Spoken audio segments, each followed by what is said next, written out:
Chicken gravy சாப்பிட்ணுன்னா இனி ரெஸ்டாரண்ட்டுக்கெலாம் போகணுன்னு அவசியமே இல்லைங்க.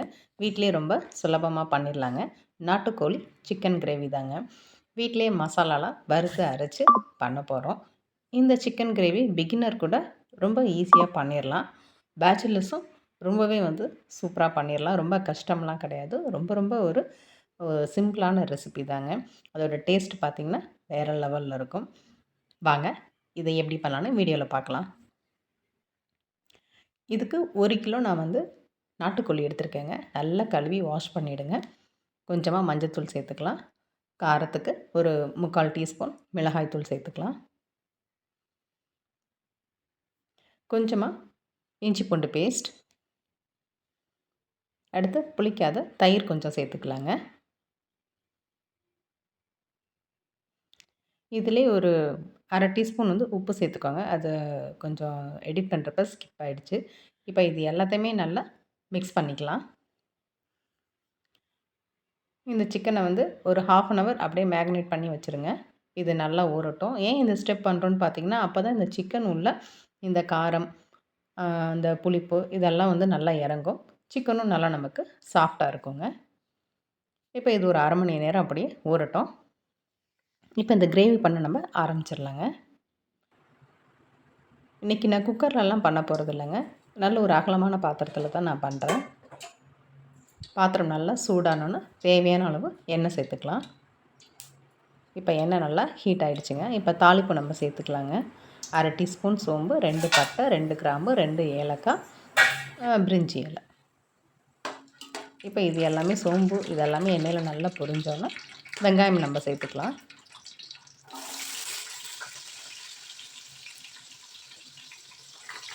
வெங்காயம் பார்த்திங்கன்னா 1 கிலோ சிக்கனுக்கு நான் 3 பெரிய வெங்காயத்தை சின்ன சின்ன பீஸாக கட் பண்ணி சேர்த்துருக்கேங்க. உங்கள்கிட்ட சின்ன வெங்காயம் இருந்துச்சு அப்படின்னா அது கூட நீங்கள் சேர்த்துக்கலாம். அதோட டேஸ்ட்டும் ரொம்ப நல்லாயிருக்கும். இப்போ இந்த வெங்காயம் நல்லா பொன்னிறமாக வதங்கட்டுங்க.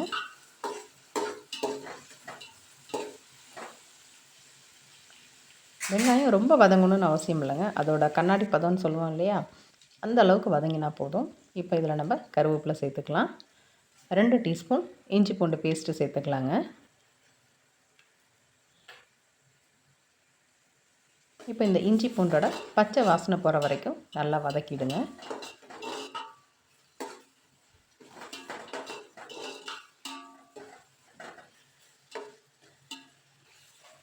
அடுப்பை நல்லா நீங்கள் மீடியம் ஃப்ளேம்லேயே வச்சுக்கோங்க. இப்போ நம்ம தக்காளி சேர்த்துக்கலாங்க.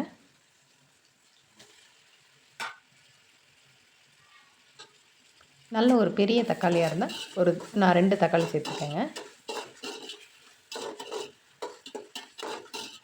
இப்போ இந்த தக்காளியும் நல்லா கொஞ்சம் வதங்கட்டும்.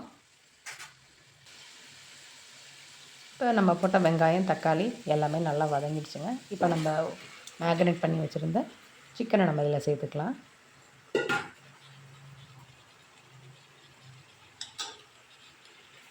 இப்போ இந்த சிக்கனை அப்படியே மெதுவாக விரட்டி விடுங்க. இந்த ஸ்டேஜில் அடுப்பை நீங்கள் சிம்மில் வச்சுக்கோங்க.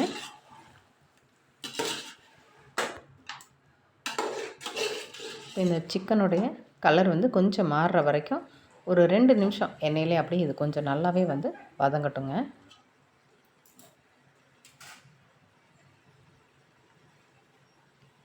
இப்போ எண்ணெயிலே நல்லா வதங்கிடுச்சு பாருங்கள். இப்போ சிக்கனில் நம்ம தண்ணியெல்லாம் எதுவுமே விடலை, அதுவே தண்ணி விட்டுருக்கு பாருங்கள். இப்போ இதில் நம்ம மசாலா சேர்த்துக்கலாங்க. 1/2 டீஸ்பூன் மஞ்சள் தூள், 1/2 டீஸ்பூன் மிளகாய் தூள்.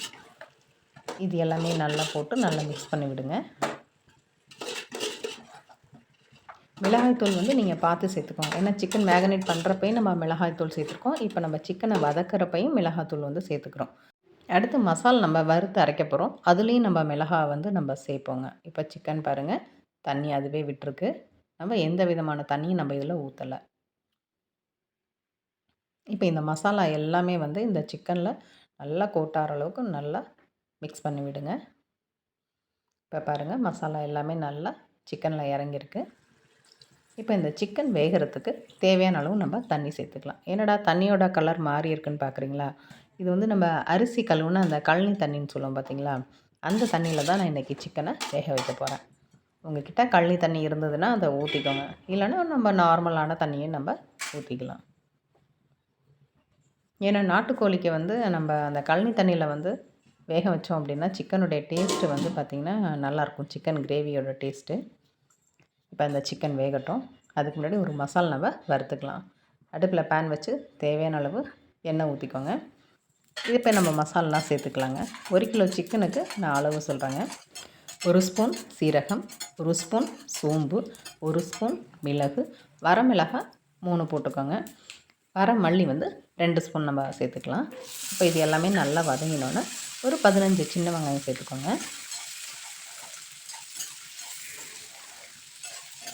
இப்போ இந்த வெங்காயம் வந்து அதோட கலர் மாறுற வரைக்கும் நல்லா வதக்கி விட்டுருங்க. இதிலே ஒரு 2 கொத்து கருவேப்பிலையும் நம்ம சேர்த்துக்கலாங்க. இப்போ வெங்காயம் பாருங்கள் நல்லா வதங்கிடுச்சு. வெங்காயமெல்லாம் இந்த அளவுக்கு வதங்கினா போதும். இப்போ இதை நம்ம ஆற வச்சு அரைச்சிட்டு வந்துடலாங்க. இப்போ சிக்கன் எந்த அளவுக்கு வெந்திருக்குன்னு வாங்க பார்ப்போம்.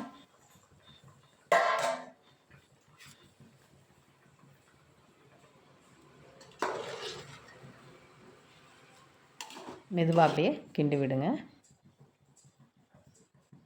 இப்போ சிக்கன் எந்த அளவுக்கு வெந்திருக்குன்னு எடுத்து பார்க்கலாங்க. நாட்டுக்கோழி அப்படிங்கிறதுனால நமக்கு கண்டிப்பாக வேகிறதுக்கு டைம் ஆகுங்க. ரொம்ப சுடுது, கொஞ்சம் பார்த்து தான் இது பண்ணணும்.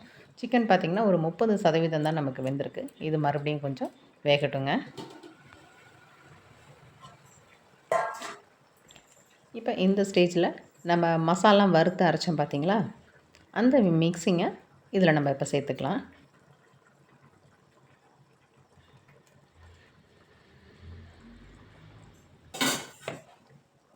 இப்போ இதை அப்படியே நல்லா மிக்ஸ் பண்ணி விடுங்க. இந்த மசாலா எல்லாமே இந்த சிக்கனில் நல்லா இறங்கட்டும். நல்ல ஒரு மறுபடியும் கிண்டி விட்டு இதை அப்படியே கொஞ்சம் வேகட்டுங்க.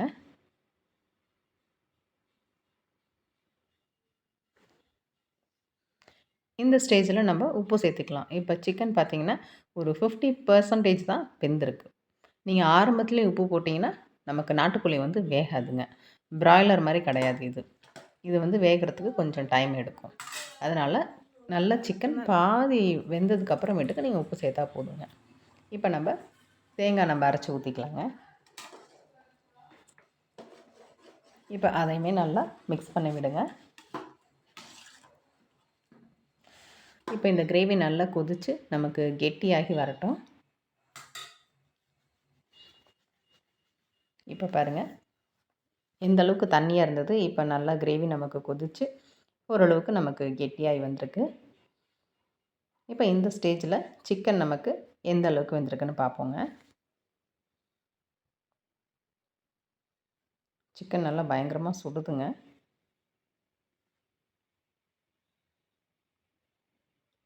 இப்போ நல்ல ஒரு பீஸா பார்த்து நம்ம எடுத்தாச்சு. இப்போ எந்த அளவுக்கு வெந்திருக்குன்னு பார்ப்போங்க. சிக்கன் பார்த்திங்கன்னா நல்ல ஒரு 70% வந்து நமக்கு வெந்துருச்சு. இது அப்படியே ஒரு மீடியம் ஃப்ளேம்லேயும் வச்சிட்டிங்கன்னா நமக்கு நல்லா சிக்கன் நல்லாவே ரெடி ஆகிடும். இப்போ நான் சிம்லேயே வச்சுட்டேன் பாருங்கள். எண்ணெயெல்லாம் பிரிஞ்சு சிக்கன் கிரேவி நமக்கு சூப்பராகவே ரெடி ஆகிருக்கு. இப்போ நல்லா கிண்டி விடுவோங்க. நீங்கள் இடையில கொஞ்சம் கிண்டி விடுங்க, இல்லைன்னா உங்களுக்கு அடி பிடிச்சிடும்.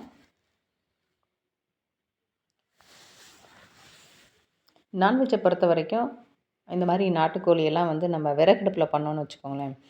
கிராமத்துலலாம் பண்ணுவாங்க பாருங்கள், விறகடுப்பில் அந்த மண் சட்டியில் வச்சு பண்ணுவாங்க. அதோடய டேஸ்ட் பார்த்திங்கன்னா வேறு லெவலில் இருக்குங்க.